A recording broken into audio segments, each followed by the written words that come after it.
जी नहीं। इस तरफ से लेकर के इधर तक बहन भाई सब। तुमने कभी कोई शख्स ऐसा देखा जिसका भाई मरा हुआ लेटा हो और वो अपने मरे हुए भाई का गोश्त नोच नोच के खाता हो? बोलो देखा क्या? जी अरे बोलो ना, हाँ या ना? जी नहीं देखा। अगर मान लो तुम्हें कोई ऐसा मिल जाए या बहनों को कोई बहन मिल जाए जिसका मरा हुआ भाई, मुर्दा भाई लेटा है और वो गोश्त नोच नोच के खाता हो, तो उससे दोस्ती करोगे? जी नहीं। उसे प्लेट में खिलाओगे? जी नहीं। दस्तरखान पे खिलाओगे? नहीं। गले में हाथ डालोगे? नहीं। रिश्तेदारी करोगे? साथ में रहोगे? नहीं। और अगर तुम में से कोई हो तो अल्लाह के वली की बारगाह में आज तौबा करोगे? जी। बोलो ना हाँ या ना? तौबा करोगे? बोलो इंशाअल्लाह। इंशाअल्लाह। मैं बताता हूँ, आप लोगों में भी 50% लोग, अभी निकाल दूंगा, कितने लोग हैं बोलो? 50%। बातें तो हम बहुत बड़ी कर लेते हैं ना जन्नत की, जी। मगर पहले कारनामे तो देख लो, करतूत तो देख लो, है कहां हम? मेरी बात हो तो पलटा दो। अल्लाह का कलाम है, कुरान पाक है, जिसका एक एक लफ्ज सच्चा है। कौन है वो जो अपने मरे हुए भाई का गोश्त खाने जैसा है? कुरान की आयत, अल्लाह फरमाता है वला यग़तब बादुकुम बादा अयुहिब्बु अहदुकुम अन याकुला लहमा अखीही मैतन फकरीतुमू। अल्लाह फरमाता है अगर आपस में जो एक दूसरे की गीबत करता है, चुगली करता है, पीठ पीछे बुराई करता है, अब मुझे बताओ तुम्हारी इस बस्ती में या जहां से भी तुम आने वाले हो, कितनी गीबत करते हो, कितनी चुगली करते हो, कितनी पीठ पीछे बुराई करते हो? कितने लोग ऐसे हैं जो गीबत करते हैं, चुगली करते हैं? 50% है। अल्लाह का फरमान है जो गीबत करता है, चुगली करता है, पीठ पीछे बुराई करता है, ऐसा है जैसे मरे हुए भाई का गोश्त खाने वाले। अल्लाहु अकबर। करोगे गीबत? बड़ा आसान समझते हो ना? करोगे चुगली? और फिर मैं वो बात कहूंगा, ये बीमारी आप में नहीं, हम मौलाना लोगों में भी आ गई है। जी।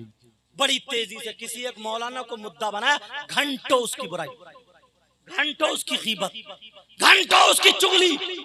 हुजरे में बैठे गीबत, मदरसे में बैठे गीबत, स्टेज पे बैठे गीबत। याद रखो कुरान सबके लिए, ये मेरी बात पे अमल करना। 50% लोग, और औरतें कितनी गीबत करती हैं, कितनी चुगली करती हैं। कुरान कहता है गीबत करने वाला, चुगली करने वाला ऐसा है जैसे मरे हुए भाई का गोश्त खाने वाला। आज के बाद कोई गीबत करेगा? बोलो हाथ उठा के अल्लाह वाले की बारगाह में तौबा करो। देखो कौन कौन हाथ उठाता आज, हाथ उठा लो सब। और सुनो, तुम्हें अल्लाह और रसूल का वास्ता, अगर तुम ऐसे ही उठा रहे हो रस्मन तो मत उठाना, और अल्लाह से डर के उठा रहे हो, अल्लाह वाले के दर पे मोहब्बत में उठा रहे हो, तो पक्के सच्चे दिल से तौबा कर लो। बोलो इंशाअल्लाह आज के बाद किसी की गीबत नहीं करेंगे, चुगली नहीं करेंगे, पीठ पीछे बुराई नहीं करेंगे। बोलो इंशाअल्लाह। इंशाअल्लाह। ये वो है जो समाज में लोग तवज्जो नहीं देते, ध्यान नहीं देते। हसद, कीना, इनकी तरक्की होने वाली। और एक बात बताऊं, ये हसद जैसी बीमारी बादशाहों के महल से लेकर के फकीरों की झोपड़ी तक पहुंच गई है, फकीरों की झोपड़ी तक। ये वो उस तरह है जो दीन को हलाक कर देता। ये वो है जो गीबत करता है, चुगली करता है, तो ऐसा है जैसे मरे हुए भाई का गोश्त खाने वाला। आज के बाद गीबत नहीं, आज के बाद चुगली नहीं, आज के बाद किसी की बुराई नहीं। मसला बता दूं थोड़ा बारीक है ताकि समझ में आ जाए। जी।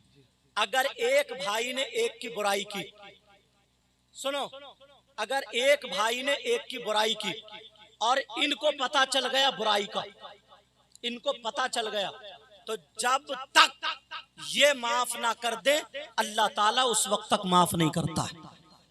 और अगर इनको पता नहीं चला है तो अगर ये तोबा कर ले तो अल्लाह ताला तोबा से माफ कर देता है। बेशक। ये बारीक बात थी जो मैंने बीच का फर्क था बता दिया। जी समझ में आ रही बात? ये हुकूकुल इबाद में से है, ये भी याद रखिए। जी हुकूकुल इबाद में से है। इशारे पे बुराई करके, गीबत करके, चुगली करके चला जाता है। ये 2-3 बातें हुई। एक बात और बताता हूँ, इजाजत है? सुनना चाह रहे? जी। लोग देखते नहीं लुकमा हलाल का या हराम का। अल्लाह, वो नौजवान कितना बुरा होगा, वो इंसान कितना बुरा होगा। तुम सोच रहे हो यार मजा नहीं आ रहा, जरा चटपटी नहीं हो रही, मगर प्यारो उर्से ये बातें लेकर के जाया करो। उर्से पाक है ये। वो नौजवान जो अपनी माँ पर गलत नजर डाले, उससे बुरा कोई हो सकता है?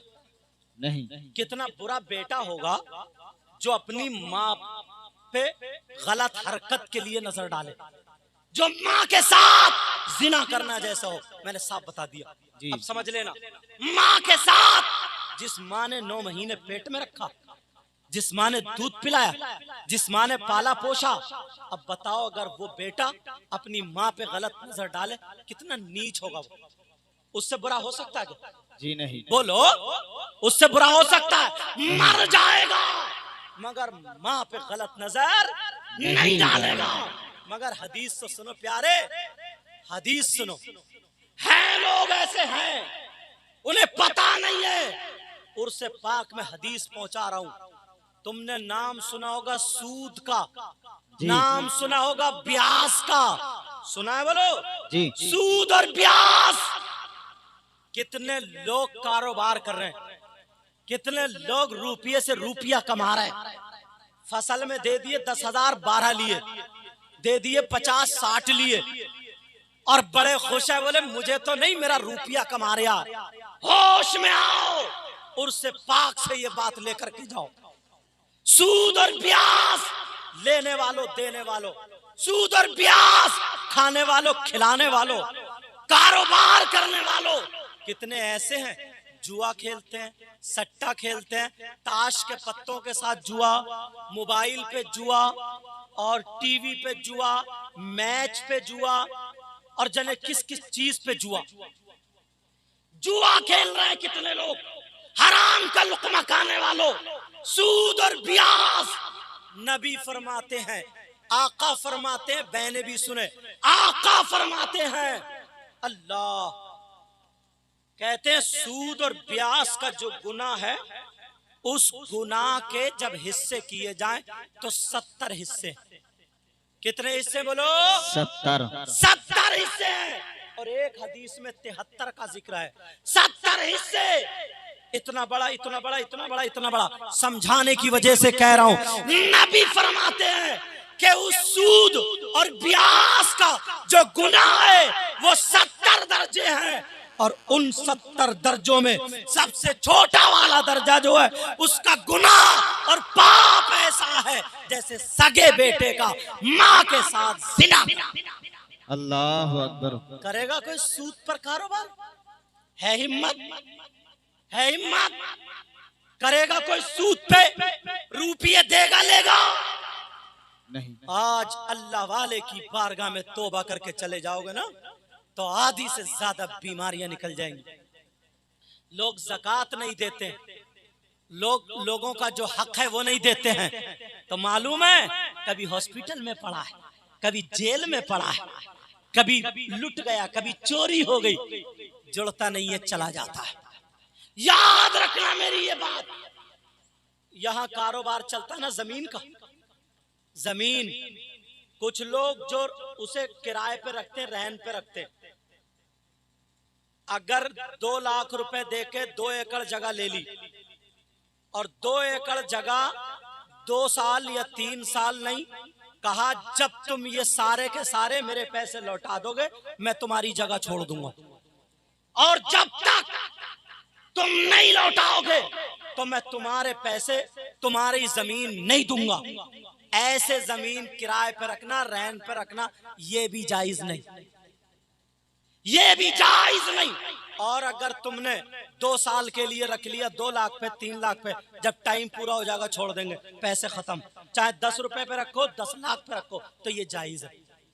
अनाज पे रखो, जायज है, मगर इस पे कि जितने दिए उतने ही लेंगे, ये जायज नहीं है। कितने लोग कमेटी चलाते हैं, औरतें चलाती हैं, मीटिंग चलाते हैं और पत्ती चलाते हैं और पता नहीं इधर क्या क्या कहते हैं। 10 लोग इकट्ठे हुए, इकट्ठे होने के बाद 10-10 हजार रुपए जमा किए। जब 1 लाख हो गए तो एक भाई 90 में उठा रहा, वो 85 में उठा रहा, वो 80 में उठा रहा। ये उठाने के बाद जो 20 हजार बचते वो सब में बांटते। ये भी नाजायज और हराम, ये भी नाजायज और हराम। इसी को अगर करना है तो 10 लोग इकट्ठे हो, 10 लोग इकट्ठे होने के बाद 1 लाख रुपया जमा हो जाए। अगर इनको जरूरत है, कोई ज्यादा नहीं कम नहीं, पूरे के पूरे 1 लाख रुपए दे दो, ले अपना कारोबार करो। दूसरे महीने जरूरत है इन्हें दे दो, तीसरे महीने जरूरत है इन्हें दे दो, या फिर 2 को एक ही वक्त में जरूरत पड़ गई तो कुरानदाजी कर लो, जिसकी पत्ती निकल आए उसे दे दो। ये जायज,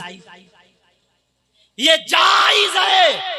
हलाल का लुकमा खाओ ताकि बच्चे भी वफादार हो।